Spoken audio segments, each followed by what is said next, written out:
Assalamu ala Rasulillah wa ala alihi wa sahbihi wa mawalah. Wa ashhadu an la ilaha illallah wahdahu la syarika lah.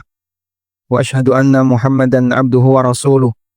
Sallallahu alaihi wa ala alihi wa sahbihi wa man tabi'al huda ila yaumil qiyamah. Alhamdulillah, puji syukur kita haturkan kehadirat Allah. Pagi ini kembali kita lanjutkan kajian dengan membaca buku Khudh Aqidatak Minal Kitabi was Sunnati Sahihah.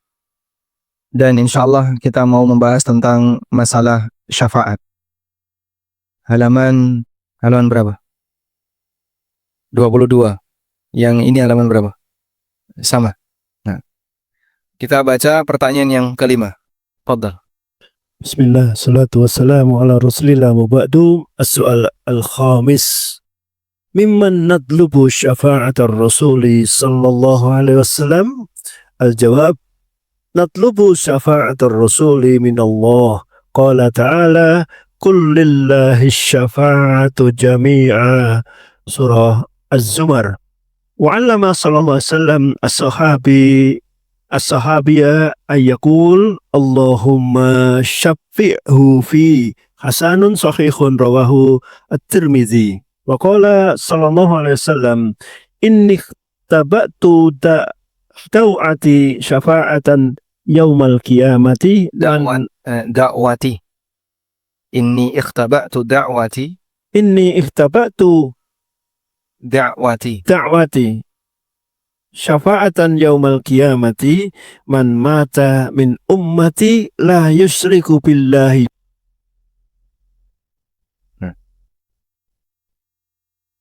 Mimman natlubu syafa'atar Rasul sallallahu alaihi wasallam. Kepada siapa kita harus meminta syafaat Rasul sallallahu alaihi wasallam? Kepada siapa kita harus meminta syafaat Rasul sallallahu alaihi wasallam? Penulis menegaskan kita minta syafaat Rasul sallallahu alaihi wasallam kepada Allah. Natlubu syafa'atar Rasuli sallallahu alaihi wasallam min Allah. Kita meminta syafaat Rasul sallallahu alaihi wasallam dari Allah. Qala ta'ala, Allah Ta'ala berfirman, qul lillahi syafa'atu jami'an. Katakanlah hanya milik Allah semua bentuk syafaat. Surat Az-Zumar. Wa'allama sallallahu alaihi wasallam as-sahabiyya. Dan Nabi sallallahu alaihi wasallam mengajarkan kepada salah seorang sahabat ayyakula, untuk mengucapkan Allahumma syafi'hu fiyya. Allahumma syafi'hu fiyya. Ianya dibaca hidup. Allahumma syafi'hu fiyya. Ya Allah, berikanlah syafaat kepada Nabi sallallahu alaihi wasallam untukku. Hadis hasan sahih riwayat At-Tirmidzi. Wa qala sallallahu alaihi wasallam, dan Nabi sallallahu alaihi wasallam bersabda, inni ikhtaba'tu da'wati, aku menyimpan doaku, syafa'atan yaumal qiyamah li ummati, sebagai syafaat untuk umatku besok di hari kiamat, man mata min ummati la yusyriku billahi syai'a, bagi siapapun di antara umatku yang mati dan dia tidak membawa dosa syirik apapun. Hadis riwayat Muslim. Baik, insyaallah kita fokus di masalah syafaat. Asy-syafa'ah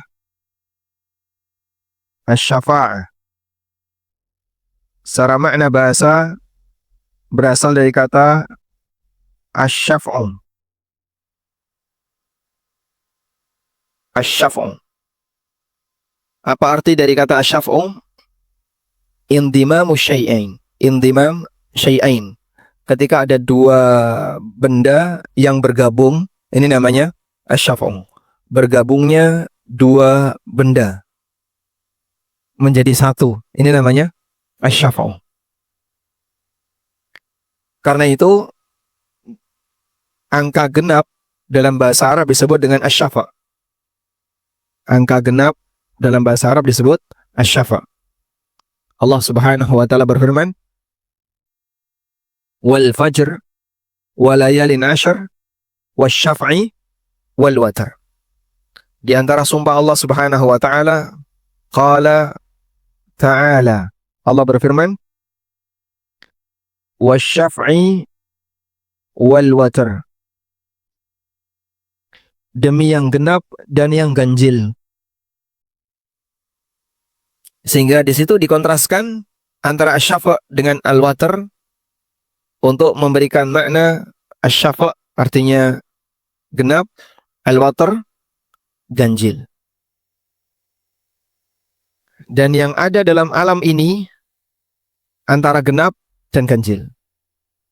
Sehingga makhluk ini hanya ada dua kemungkinan. Kalau nggak makhluk genap, makhluk ganjil. Sebutkan yang ganjil. Langit ada 7, bumi ada berapa? Ada 7 lapis. Bulan ada berapa? Ada 1, matahari 1. Sebutkan yang genap. Yang semua yang berpasangan itu genap. Maka makhluk ada yang ganjil, ada yang genap. Allah Subhanahu wa taala berfirman, wasyaf'i wal watar, demi yang genap dan yang ganjil. Dan ada yang memaknai bahwa yang genap di sini maksudnya adalah tanggal 10 Dzulhijjah. Sedangkan yang ganjil adalah tanggal 9 Dzulhijjah. 2 hari yang istimewa dalam Islam. Selanjutnya, makna syafaat secara istilah.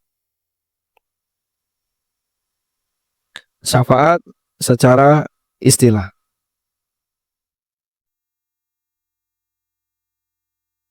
Memberi manfaat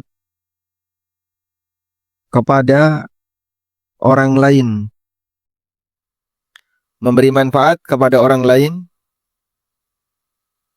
disebabkan kedekatan. Disebabkan kedekatan dia kepada orang yang punya wewenang.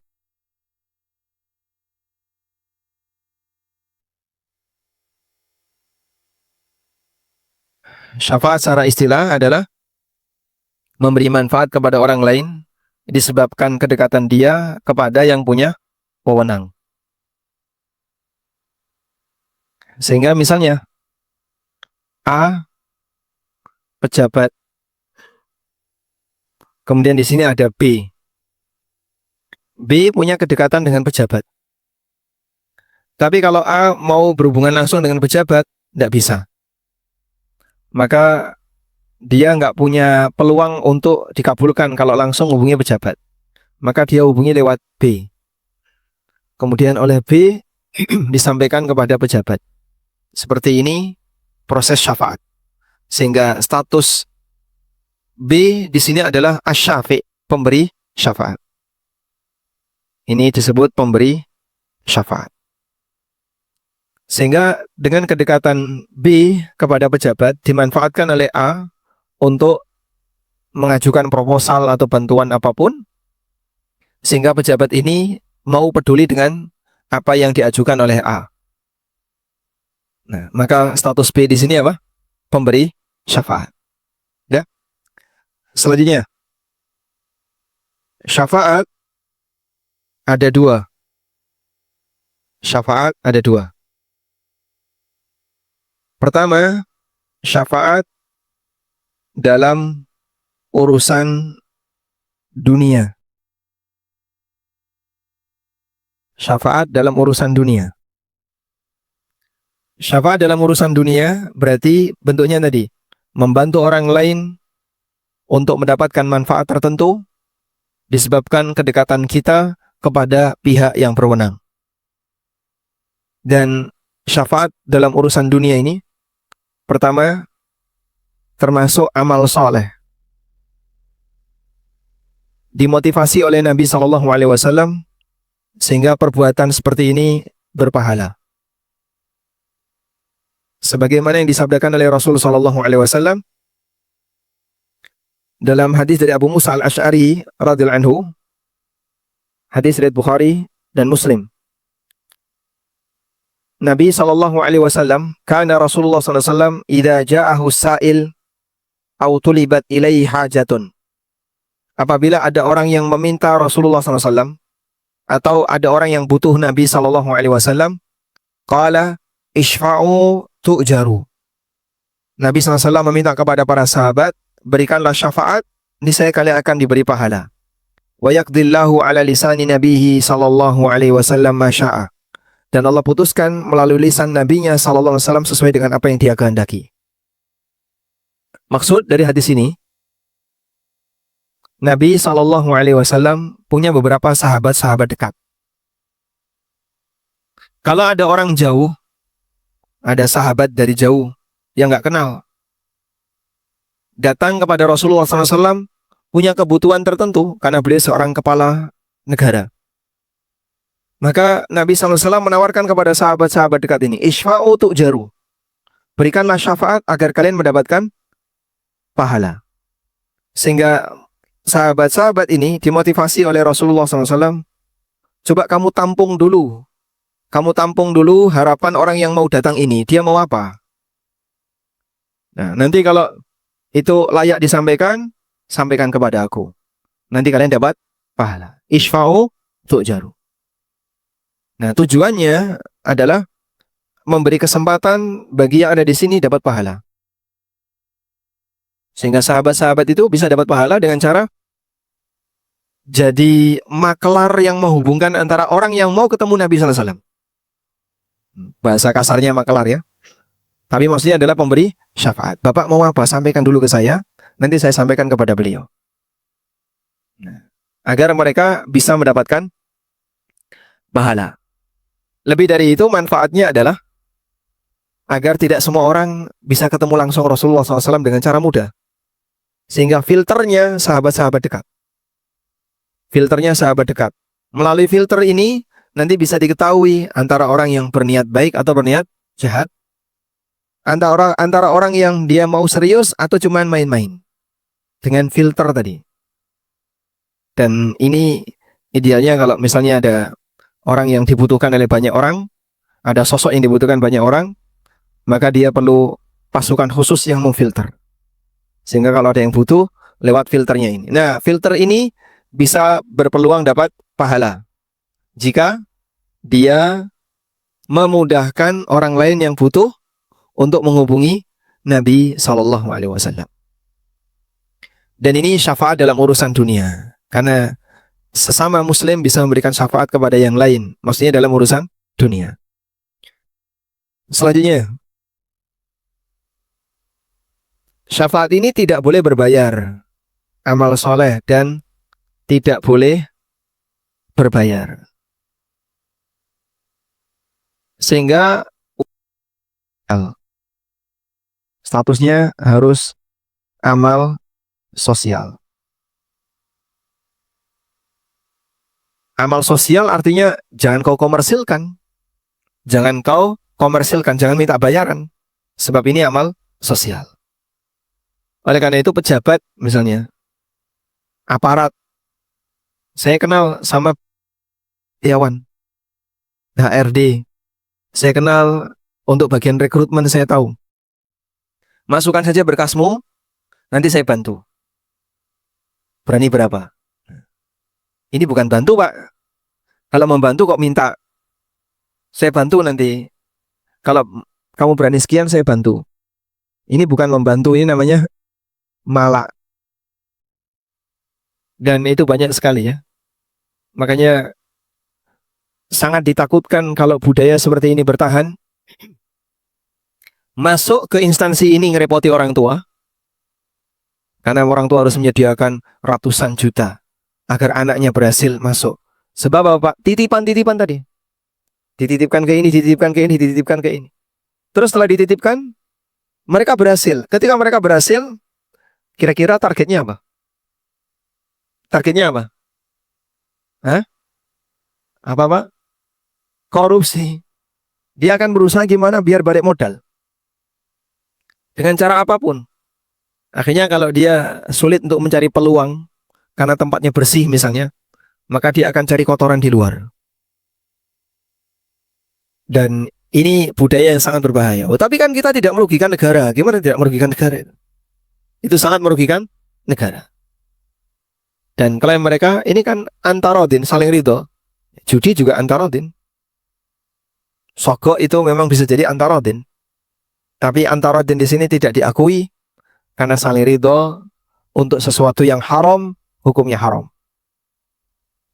Sehingga dalam masalah pemberian syafaat tidak boleh dibayar.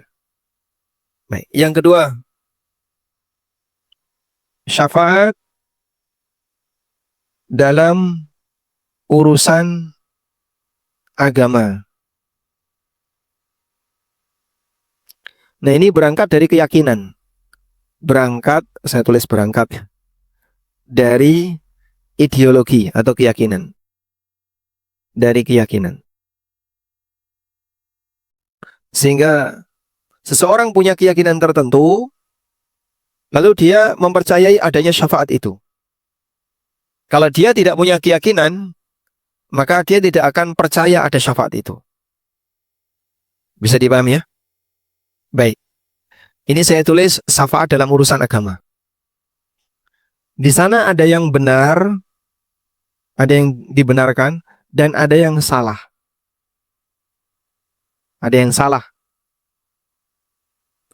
Syafaat yang benar adalah syafaat yang diterima oleh Allah di hari kiamat.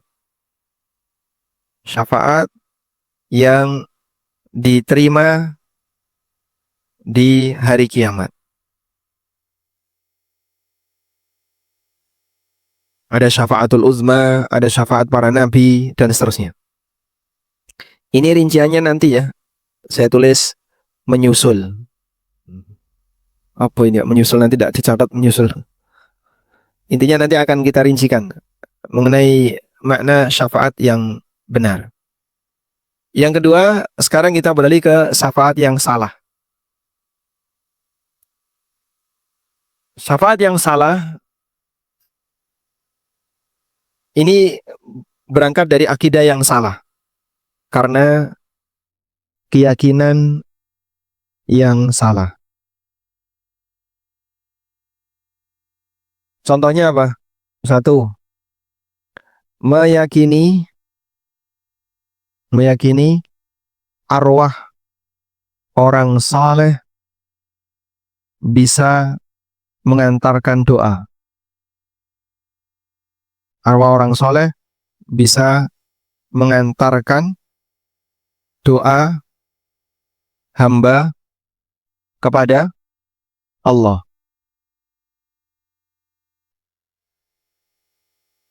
Jadi misalnya orang datang ke kuburan, lalu dia berdoa dengan keyakinan arwah ini akan mengantarkan doaku kepada Allah.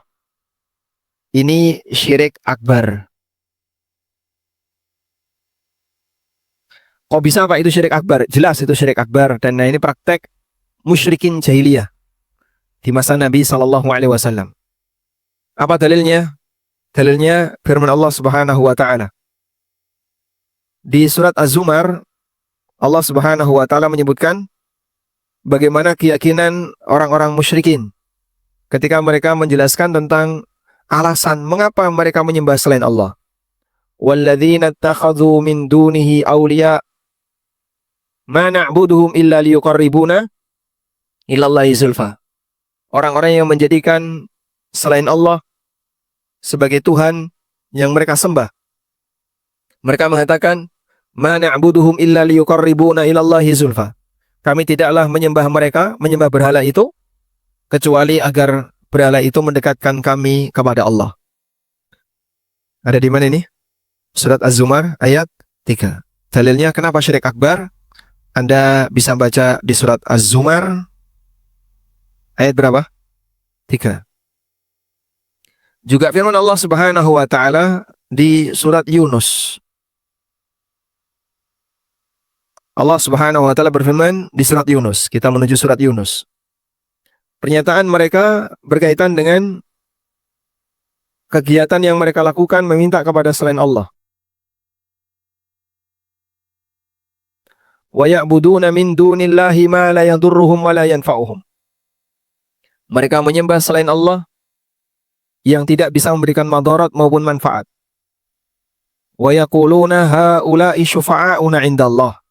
Dan mereka mengatakan Tuhan kami itulah pemberi syafaat kami di sisi Allah. Surat Yunus ayat 18. Nah, di dua surat ini menunjukkan bahwasanya meyakini arwah orang saleh bisa mengantarkan doa hamba kepada Allah, ini syirik akbar. Dan kemarin sudah kita sampaikan bahwa ketika hamba mau berdoa kepada Allah, tidak perlu ada perantara. Langsung minta. Sebab Allah Maha mendengar, Allah Maha melihat, Allah Maha mengetahui. Sehingga hamba tidak perlu perantara. Yang kedua, pemberi syafaat atau syafaat yang diyakini salah dalam urusan agama adalah syafaat dari tokoh yang menjamin keselamatan pengikutnya.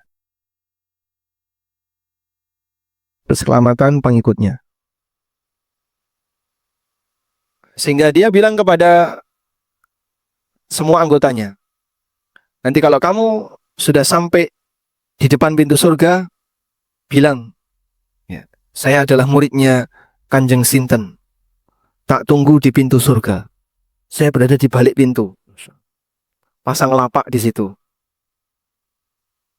Jadi begitu sudah sampai, tinggal ngomong saja, saya muridnya Kanjeng Sinten. Nanti saya jedul untuk menggandeng kamu masuk surga. Tak tunggu kamu di pintu Sirat. Sehingga nanti kalau kamu sudah berada di titik awal mau menyeberang Sirat, lapor. Nanti kau akan dipertemukan dengan aku. Nanti kita bareng-bareng naik andong melewati Sirat.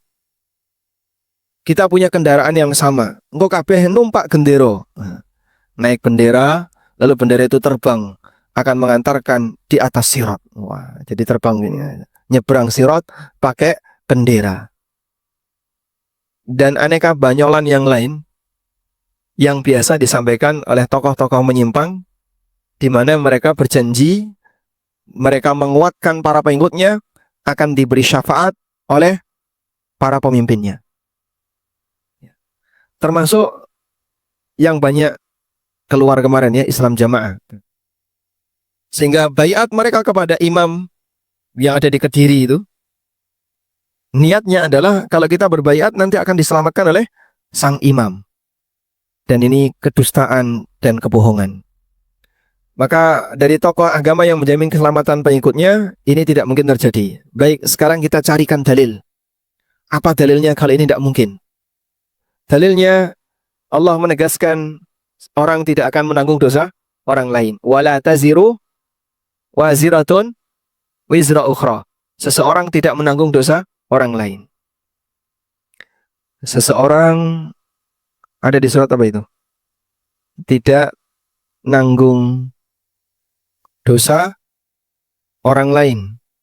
Wala taziru waziratun wizra ukhra. Insyaallah Bapak Ibu sudah hafal ayat itu. Dalil yang lain, bahwa amal yang dimiliki oleh manusia sesuai dengan usahanya.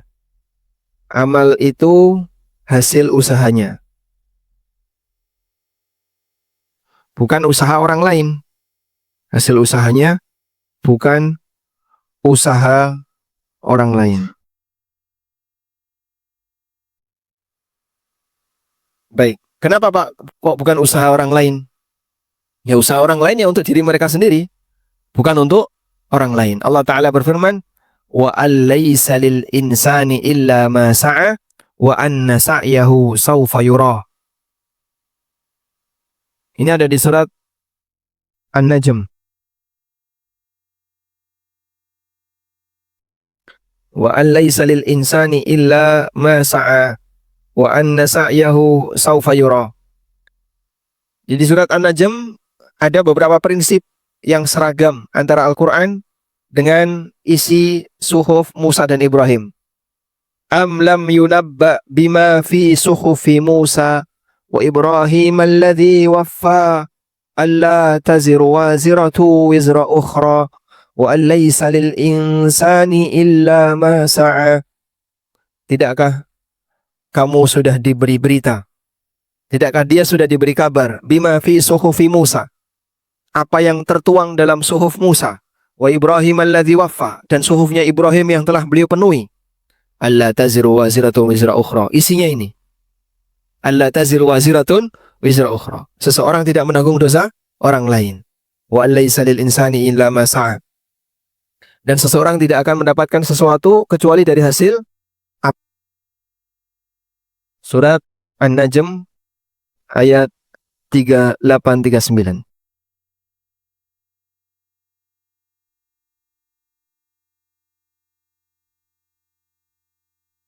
Ayat berapa tadi? 38, 39. Ya? Di surat An-Najm ayat 38, 39, Allah Subhanahu wa taala menegaskan bahwa seseorang tidak menanggung dosa orang lain dan amal itu hasil usahanya, bukan usaha orang lain. Karena itu kesolehan orang lain tidak bermanfaat bagi dirinya, kecuali kalau dia minta doa kepada orang itu saat masih hidup. Maka tidak ada istilah orang akan menanggung dosa orang lain, sebab manusia nanti diadili oleh Allah Subhanahu wa taala sendiri-sendiri. Jangan sampai kita berpikir bahwasanya kita akan dihisab atas nama ormas. Karena dihisab atas nama pribadi, bukan atas nama ormas. Dan ini termasuk di antara keyakinan syafaat yang menyimpang. Dan sebagian ceramah menyebutkan, ya ini bagian dari keyakinan kami tentang syafaat. Bahwa tokoh-tokoh kami, pemuka-pemuka agama kami akan memberikan syafaat kepada orang-orang kami. Nah, gimana cara tokoh itu mengenalinya? Besok kami akan bawa emblem, bawa badge, bawa bendera, sehingga jadi penanda, oh ini kelompokku mlebu swarga kabeh. Yang tidak punya logo nggak masuk surga. Logonya Salafiyah, Bapak? Nggak ada. S itu Superman. Apa logonya? Oh, kamu nggak punya logo, kamu nggak punya bendera, maka kau nanti tidak diselamatkan oleh siapapun. Dan keyakinan-keyakinan konyol seperti ini masih banyak terjadi di tengah kaum muslimin. Sehingga sebagian orang niatnya bergabung dengan aneka bayat-bayat itu, tujuannya salah satunya adalah biar nanti di akhirat dapat syafaat dari imamnya yang dia yakini paling benar. Padahal sebenarnya dia tidak layak untuk disebut sebagai orang yang diikuti karena banyak pelanggaran yang dia alami. Baik, insya Allah bisa dipahami ya. Nah, selanjutnya kita baru bahas ini ya, syafaat yang salah karena keyakinan yang salah, dan ini syafaat di dunia tentang masalah agama. Lalu berikutnya kita akan bahas tentang syafaat di akhirat. Bagaimana dengan syafaat di akhirat?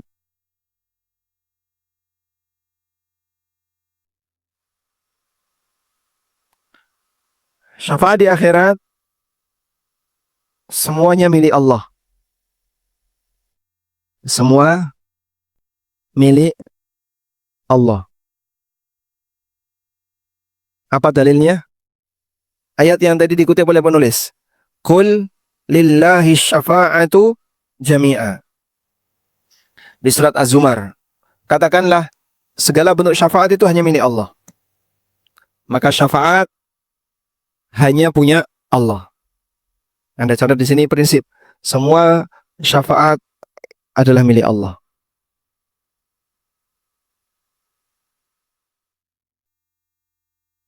Baik. Selanjutnya, tidak ada yang bisa memberikan syafaat kecuali dengan izin Allah. Tidak ada makhluk yang bisa memberi syafaat kecuali gimana? Dengan izin Allah. Tidak ada makhluk yang bisa memberi syafaat kecuali dengan izin Allah. Man dzalladzi yashfa'u 'indahu illa bi'idznih. Tidak ada yang memiliki syafaat, tidak ada yang bisa memberikan syafaat di sisinya illa bi'idznih, kecuali dengan izinnya. Dan ini kaidah baku yang ada dalam ayat kursi. Dalilnya tadi firman Allah Al-Baqarah, ayat kursi itu ayat berapa? Ayat 255. Ya, di ayat kursi atau ayat 255. Di ayat 255 itu dari surat Al-Baqarah Allah menyebutkan tentang ayat kursi, satu ayat yang cukup panjang dan di antaranya adalah berisi penjelasan tentang syafaat. Man dzalladzi yashfa'u indahu illa biizni. Tidak ada yang bisa memberikan syafaat di hadapan Allah kecuali dengan izinnya. Wallahu alam. Selanjutnya, dilihat dari sasarannya, sasaran syafaat di akhirat. Dilihat dari sasarannya, syafaat di akhirat ada dua. Pertama, untuk semua manusia. Untuk semua manusia, tanpa terkecuali, baik mukmin maupun munafik. Semuanya dapat. Ini yang disebut dengan syafaatul uzma. Disebut dengan syafaat uzma. Syafaatul uzma atau syafaat terbesar dirasakan oleh semua manusia, baik muslim maupun kafir.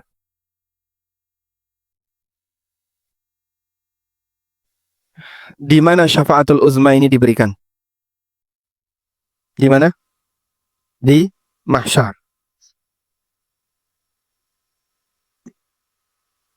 Alhamdulillah.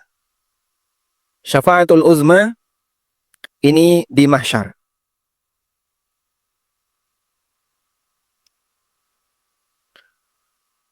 Pada saat semua manusia dijemur oleh Allah di bawah terik matahari yang sangat dekat, hanya sejarak anggaplah 1,5 kilo, 1 mil. Sehingga matahari membakar manusia sesuai dengan tingkatan amalnya. Ada yang keringatnya sampai di leher, ada yang keringatnya sampai di mulut, ada yang keringatnya sampai di hidung, ada yang keringatnya sampai di pinggang, ada yang sampai di lutut, ada yang keringatnya hanya sampai di kaki. Kok bisa Pak keringetan semua kayak gitu? Nah, gimana dekatnya matahari dengan orang tersebut? Sehingga mereka mengalami kehausan yang sangat parah. Lalu mereka bertanya antara satu dengan yang lain, kenapa kita nggak minta kepada para nabi untuk mendoakan? Akhirnya mereka datang dari mulai Nabi siapa? Nabi Adam. Lalu 5 Nabi Ulul Azmi setelah Adam. Nuh, Ibrahim, Musa, Isa, Muhammad. Semua nabi ini tidak ada yang bersedia. Karena mereka melihat Allah paling murka di hari ini. Belum pernah murka semurka ini. Dan setelah ini tidak akan murka sebagaimana murkanya saat ini. Sehingga para nabi satu demi satu tidak boleh atau tidak berani untuk berdoa. Yang berani berdoa siapa? Nabi Muhammad SAW. Dan beliau mengatakan, ana huwa, ana huwa, ana huwa. Aku yang berhak, aku yang berhak. Lalu beliau berdoa kepada Allah Subhanahu wa Ta'ala agar diberi hujan, atau agar Nabi Sallallahu Alaihi Wasallam meminta agar disegerakan hisab untuk semuanya, sehingga ketika itu berakhirlah penantian manusia di mana? Mahsyar. Ini namanya apa ini? Namanya apa? Maqam Mahmud. Syafaatul uzma ini disebut sebagai Maqam Mahmud. Wa ba'athu maqaman mahmudan allati wa ba'athu maqaman mahmudan alladhi wa'atta. Dan tunjuklah beliau untuk bisa menduduki maqamun mahmud yang telah engkau janjikan. Sehingga dalam doa pasca azan di situ ada maqam mahmud, ada maqam mahmud. Maqam mahmud artinya tadi syafaat uzma, syafaat terbesar di hari kiamat. Syafaat Nabi Muhammad SAW untuk siapa? Seluruh umat manusia. Yang kedua ada wasilah. Ati Muhammadanil wasilata wal fadilah. Nah, kalau al-wasilah ini sudah diterjemahkan oleh Nabi SAW sendiri, innaha manzilatun fil jannah. Itu adalah satu kedudukan di surga yang tertinggi. La yanaluhu illa abdun wahid. Dan tidak akan didapatkan kecuali oleh satu manusia, oleh satu hamba. Wa arju an akuna ana huwa. Dan aku berharap akulah orangnya. Wasilah ini kedudukan tertinggi di surga. Nah, kita minta kepada Allah Subhanahu wa taala agar Nabi Muhammad SAW diberi maqamun mahmud dan diberi al-wasilah. Wa ba'athu maqaman mahmudan alladhi wa'adta. Karena Allah Subhanahu wa taala menjanjikan kepada beliau, wa minal laili fatahajjad bihi nafilatan lak asa ayyab'atsaka rabbuka maqaman mahmuda. Allah akan tunjuk beliau untuk mendapati maqam mahmud. Baik. Apa doa setelah azan? Hafal semua insyaallah. Allahumma rabb hadhihi da'wati tammah was salatil qa'imah ati Muhammadanil wasilata wal fadilah wa ba'athu maqaman mahmuda alladhi wa'adta. Apa doa penghilang ngantuk? Sebutkan doa penghilang ngantuk. Ada? Doa penghilang ngantuk apa? Bismika Allahumma. Doa penghilang ngantuk ya. Subhanakallahumma wa bihamdika asyhadu an la ilaha illa anta. Langsung tangi kabeh. Kajiannya sudah selesai. Baik. Kita lanjutkan. Jadi sasaran syafaat di akhirat ada yang berlaku untuk semua manusia, baik muslim maupun kafir, dan itu mengakhiri mereka dijemur di padang mahsyar. Lalu setelah itu Allah Subhanahu wa taala mengadakan hisab. Kira-kira manusia kehausan enggak? Luar biasa. Mereka dalam keadaan kehausan. Nah, saat mereka sangat kehausan seperti itu, mereka nyari minum. Maka orang kafir digiring. Kalian mau minum? Iya, digiring. Ditampakkan neraka itu seperti air. Sehingga semuanya berlomba untuk mendapatkan itu, ya do nyemplung kabeh. Maka semuanya masuk ke dalam neraka karena orang kafir tidak dihisap. Tidak sebagaimana mukmin. Dan memang ada khilaf dalam masalah ini. Apakah orang kafir di hari kiamat itu dihisap ataukah tidak?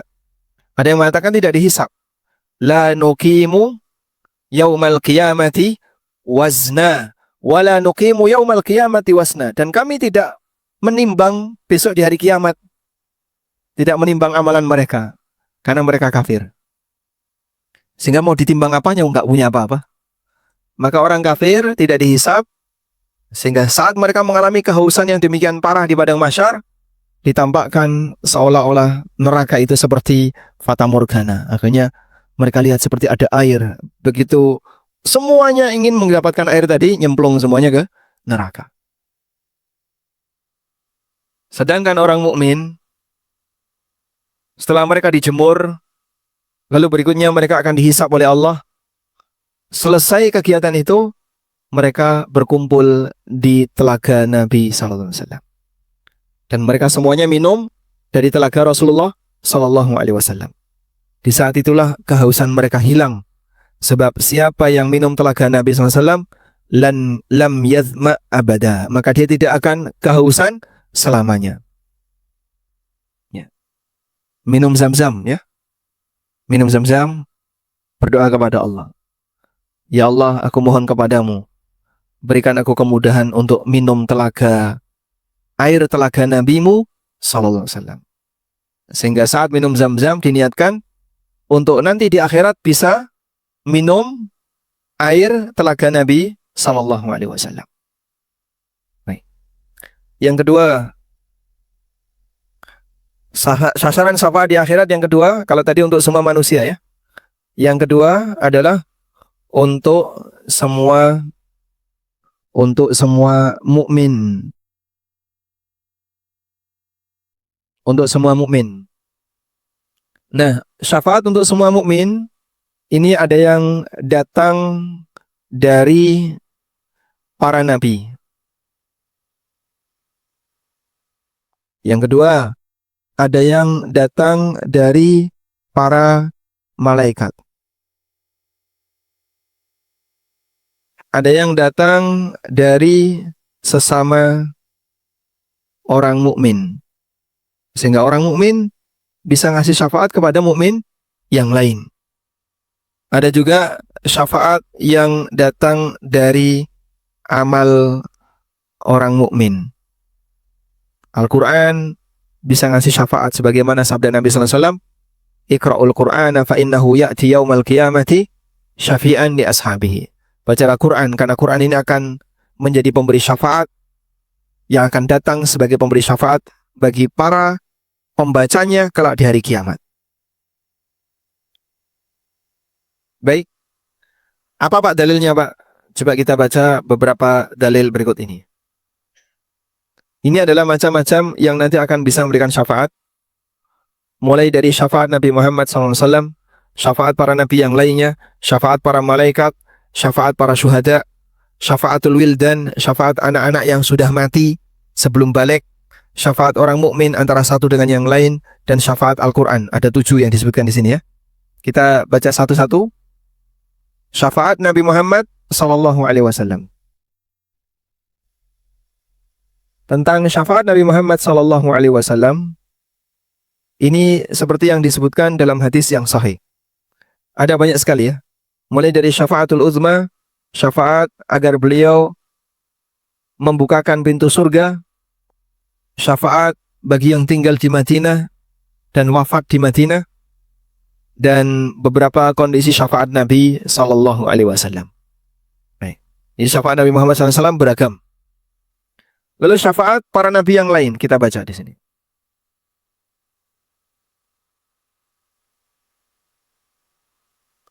Disebutkan dalam hadis dari Abu Sa'id Al-Khudri radhiyallahu anhu, Nabi Sallallahu Alaihi Wasallam bersabda, Allah Ta'ala berfirman, "Syafa'atil malaikatu wa syafa'an nabiyun." Para syafaat telah memberikan para malaikat telah memberikan syafaat. Para nabi telah memberikan syafaat. Wa syafa'al mu'minun. Orang beriman telah memberikan syafaat. Wa lam yabqa illa arhamur rahimin.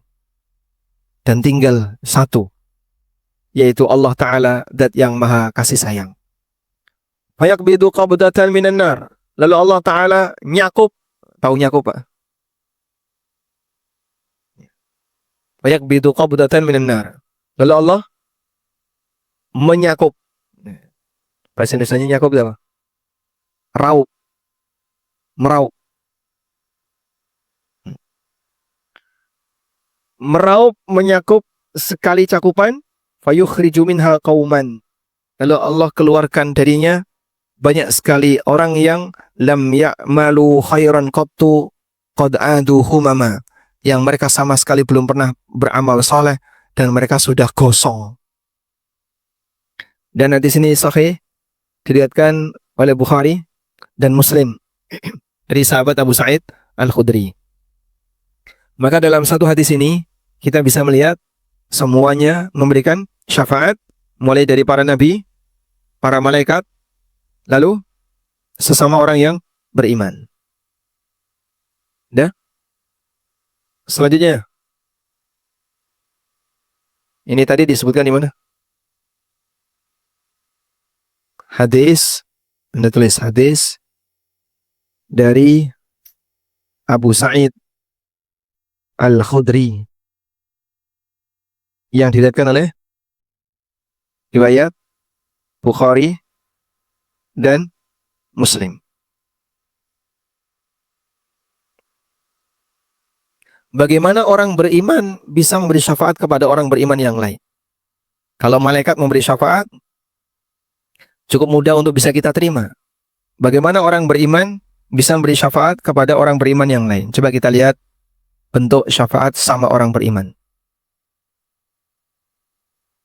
Hadisnya masih sama, hadis dari Abu Sa'id Al-Khudri radhiyallahu anhu.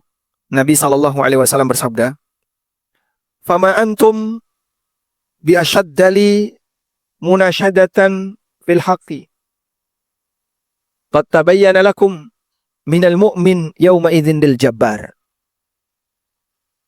Sungguh kalian berupaya keras untuk membela hak yang diketahui oleh setiap mukmin pada hari itu lil jabbar, di hadapan Allah Maha Al-Jabbar. Wa idza ra'au annahum qad najjau fi ikhwanihim. Ketika mereka melihat kalau mereka sudah selamat sementara saudaranya belum selamat. Jadi sebagian orang mukmin sudah masuk surga. Tapi dia nggak tahu, nggak lihat di mana si A, di mana si B. Aku nggak nemu si A, aku nggak nemu si B. Dulu ngaji bareng Rabu pagi. Masuk nggak itu? Termasuk. Di sini nek lungguh jejer, merem-merem bareng, turu ya turu bareng. Nyun sewu nggih, deretan kasepuan sesuai dengan usianya, Masya Allah. Tua-tua jejer tua kabeh.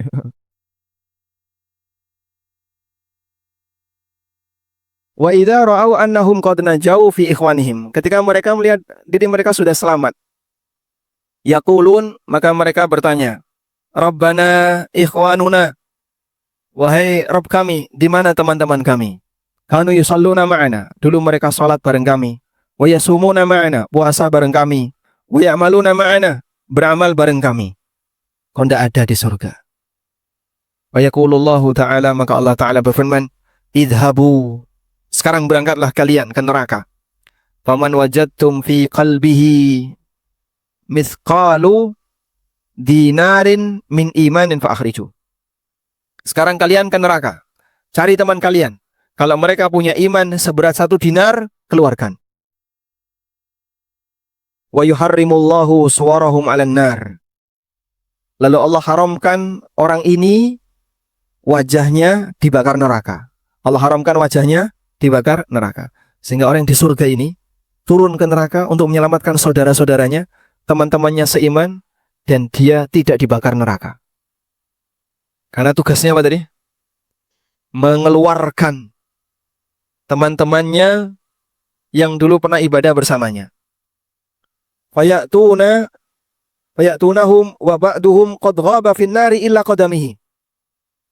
Lalu mereka masuk ke neraka dan mencari teman-temannya tadi. Sebagian di antara temannya, Bapak lihat ya, kalau ada orang kebakaran, Pak, gedungnya ambruk, kebakaran, di dalamnya ada korban. Apa yang Anda gunakan untuk mengenali korban? Apa yang Anda gunakan untuk mengenali korban? Hah? Mungkin 1-2 penanda. Dan besok manusia tidak membawa identitas.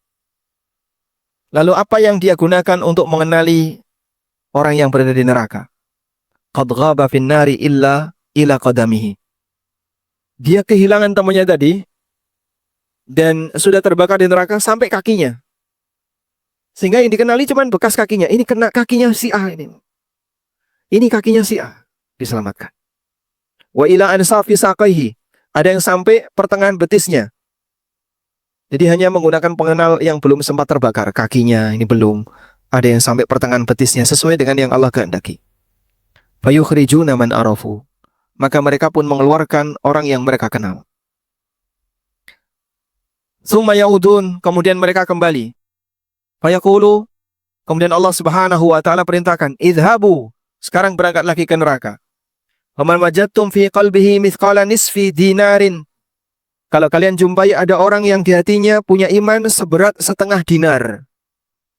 Cuman 2 gram berat imannya. Fa akhriju, keluarkanlah. Fa yukhrijuna man arafu, maka mereka mengeluarkan orang yang mereka kenal. Tsumma ya'udun, kemudian balik lagi. Tatum fi qalbihi mithqala dzarratin min iman fa akhriju. Sekarang balik lagi. Kalian keluarkan orang yang ada di neraka yang dia punya iman seberat 1 zarrah. Ya, 1 zarrah itu berapa, Pak? Nggak kelihatan di timbangan. Seperti debu yang nempel di timbangan. Bapak punya timbangan digital, sensitif ya. Dikipas gini aja, angkanya berubah. Ya? Sehingga tisu Anda taruh, keluar tisu sekian gram.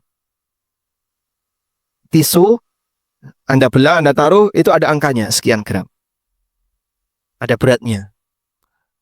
Ketika tisunya dicabut, 0. Padahal di situ ada banyak debu yang nempel dan nggak keluar angka. Itulah dzarrah. Betapa berharganya iman. Sehingga semuanya yang ngasih syafaat, maka siapapun yang mereka mendapatkan kesempatan untuk diberi syafaat, dia akan selamat. Dan itu bisa datang dari mukmin, bisa datang dari para malaikat, dan seterusnya. Bisa dipahami ya? Masya Allah. Maka perbanyaklah berteman dengan siapa? Orang mukmin yang saleh.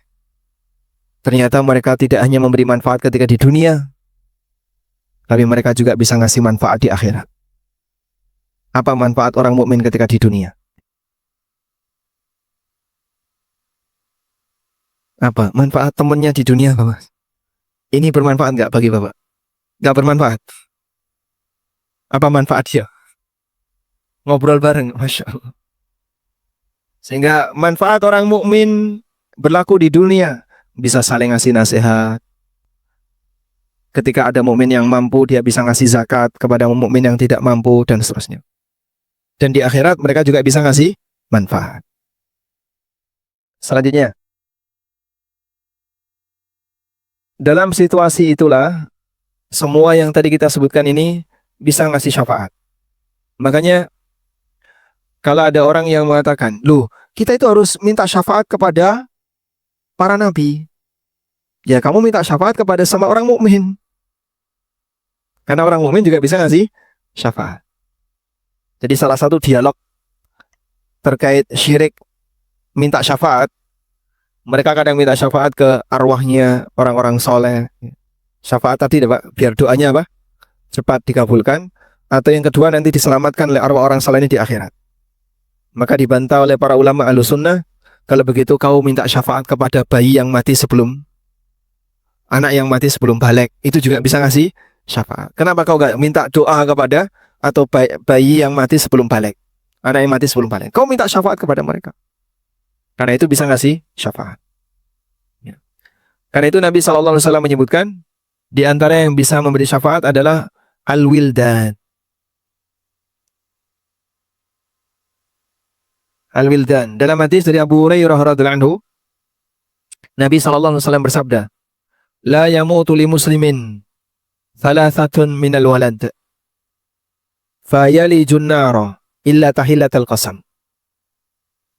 Tidak ada seorang pun muslim yang ada 3 anaknya meninggal dunia, kemudian dia masuk neraka, selain pembenaran sumpah. Dan yang dimaksud pembenaran sumpah di sini adalah firman Allah Ta'ala, wa minkum illa wariduha kana ala rabbika hatman maqdiya.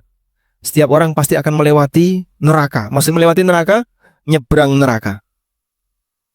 Nah, mereka yang punya anak meninggal sebanyak 3 anak pasti diselamatkan oleh Allah.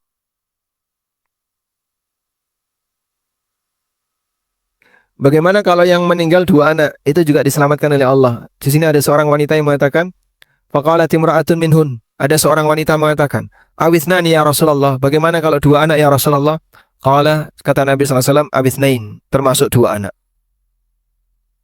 Sehingga di sini ujian yang diberikan oleh Allah Ta'ala kepada orang tuanya dengan meninggalnya anaknya sebelum balik, maka mereka nanti akan diselamatkan oleh Allah di yaumil qiyamah.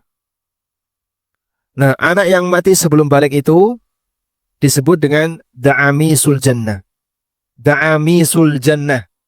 Sigharuhum da'amisul jannah. Anak-anak yang mati sebelum balik itu akan menjadi pelayan-pelayan surga. Yatalaqqa ahaduhum abahu. Mereka menjemput kedua orang tuanya. Fayakhudhu bi thawbihi. Lalu dia tarik orang tuanya dengan pakaiannya. Au qala biyadihi, atau dengan tangannya. Kama akhudhu ana bisanifati thawbika hadha. Sebagaimana yang saya lakukan ini. Nabi SAW mengambil, menarik salah satu pakaian sahabat. Fala yatanaha fala yantahi hatta yudkhilahu Allahu wa abahul jannah. Dia akan terus menarik dan tidak berhenti menarik sampai Allah Subhanahu wa taala masukkan dia dan kedua orang tuanya ke dalam surga. Sebagai balasan ketika orang ini di dunia ditinggal mati oleh anaknya dan dia bersabar. Baik. Ini berkaitan dengan syafaat khusus yang diberikan oleh Allah Subhanahu wa taala kepada orang-orang mukmin. Ada syafaat dari para nabi, dari para malaikat sama mukmin, termasuk amal mukmin. Anda bisa tambahkan di sini bayi atau anak, anak yang mati sebelum balik. Mereka bisa ngasih syafaat kepada siapa? Ngasih syafaat untuk orang tuanya.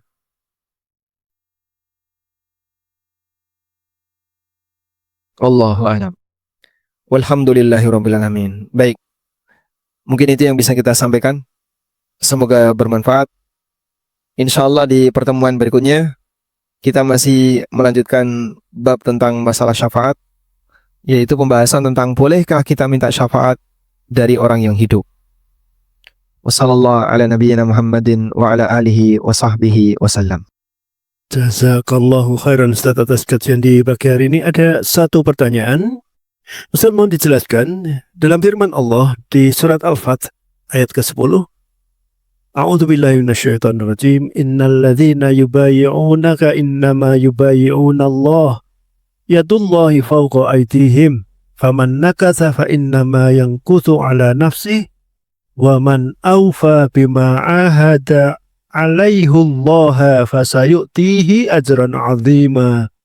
Mengapa huruf ha dalam kalimat alaihu didomahkan, tidak dikasrahkan menjadi alaihillah?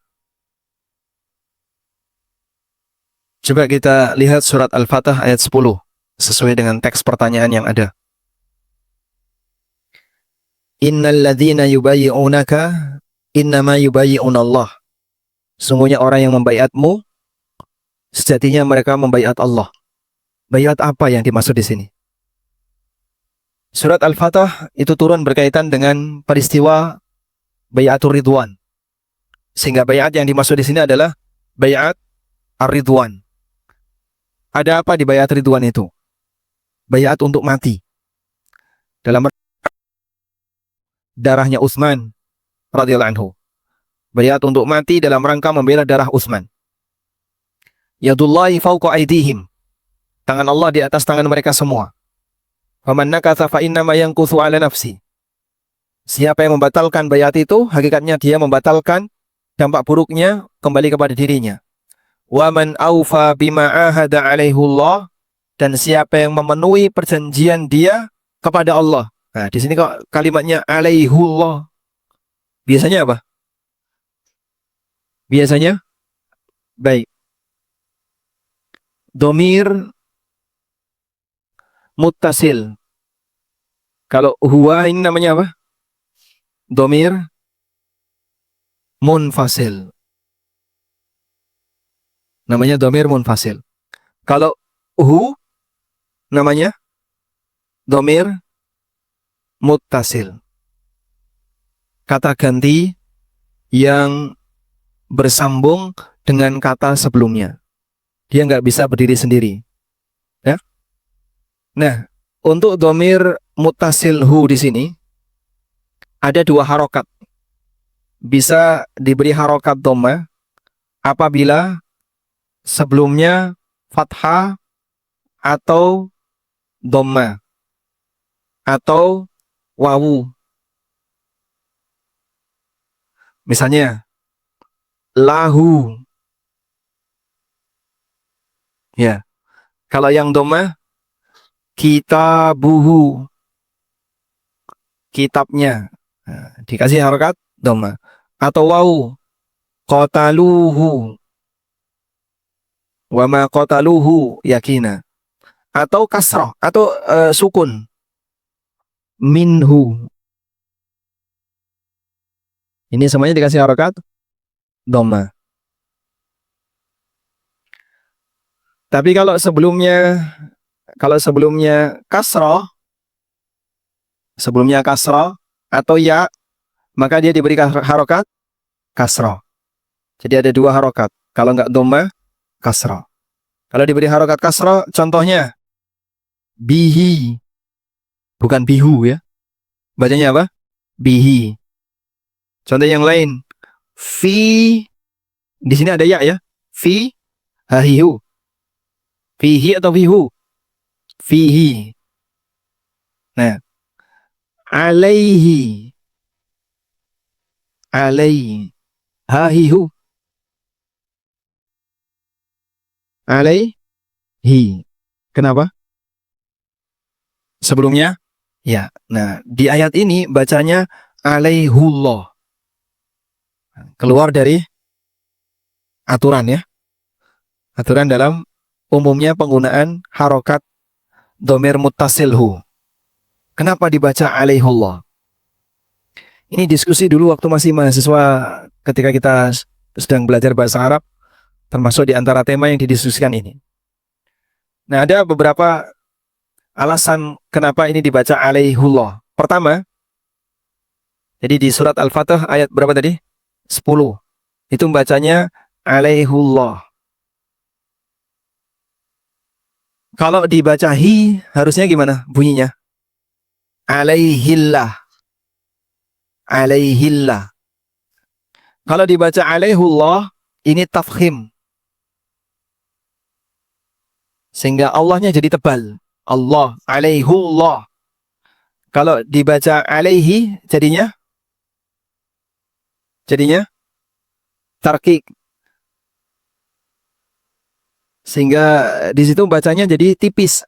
Alaihillah. Dan dijaga tafkhim karena agar bisa dibaca tebal. Alaihullah. Nah, selanjutnya. Alasan yang pertama, kenapa dibaca alaihullah, ada khilaf di antara ahli qiraah dalam masalah ini. Dan ini qiraah Hafs. Ini qiraah Hafs. An Asim. Jumhur qurra alaihillah. Tapi Hafs an Asim dan Quran kita Hafs an Asim. Bacanya alaihullah. Ya? Yang kedua,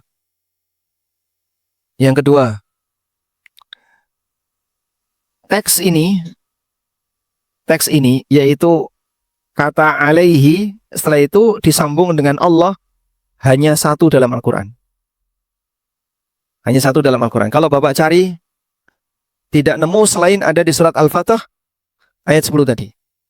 Wa man awfa bima ahada alaihullah. Hanya satu itu. Nggak ada di ayat yang lain.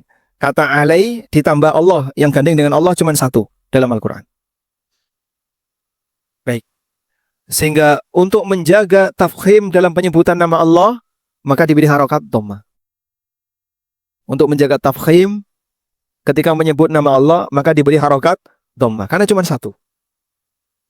Dalam rangka untuk memberikan penguatan ketika seseorang membaca nama Allah.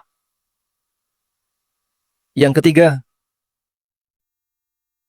bahwa ayat ini berbicara tentang baiat ridwan.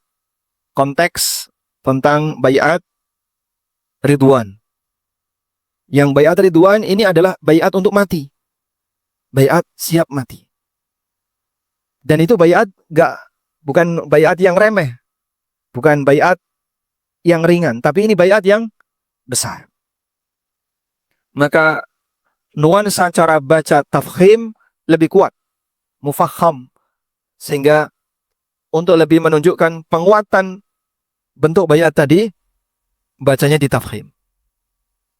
Wa man aufa bima ahada alaihullah. Itu akan lebih kuat dari sisi ketika dibaca. Daripada wa man aufa bima ahada alaihillah. Beda suasananya. Dan rasa yang pertama dengan rasa bahasa yang kedua beda. Lebih kuat di rasa yang pertama. Kemudian alasan yang keempat, bahwa pembacaan alaihu atau alaihim ini lughatul Hijaz, bahasa orang Hijaz. Bahasa orang Hijaz itu bacanya alaihum, sebagaimana mereka baca alaihu, orang Hijaz. Artinya dalam bahasa Arab ini juga ditoleransi. Dalam salah satu cara baca orang Hijaz, bacanya alaihum, walaupun umumnya alaihim. Tapi ditoleransi dalam salah satu lughah orang Hijaz, dibaca alaihum, juga dibaca alaihu. Nah, akan semakin terasa nikmat kalau Bapak Ibu punya bekal bahasa Arab. Sehingga penjelasan kenapa ini dibaca alaihullah, ini kaitannya dengan pendekatan ilmu qiraah, pendekatan nahwu, dan pendekatan bahasa. Dan tadi sudah kita sebutkan kenapa Hafiz membacanya dengan alaihullah, dan itu memang tidak sesuai dengan qiraah jumhur. Tapi semuanya boleh. Dan kalau Bapak baca alaihillah, tidak sampai masuk dalam kategori qiraah syadzah atau qiraah yang nyeleneh yang harus ditinggalkan. Artinya tetap benar. Wallahu a'lam. Baik, demikian, semoga apa yang kita bahas ini bermanfaat. Allahumma anfa'na bima 'allamtana wa 'allimna ma yanfa'una warzuqna ilma. Wa sallallahu ala nabiyyina Muhammadin wa ala alihi wa sahbihi wa sallam.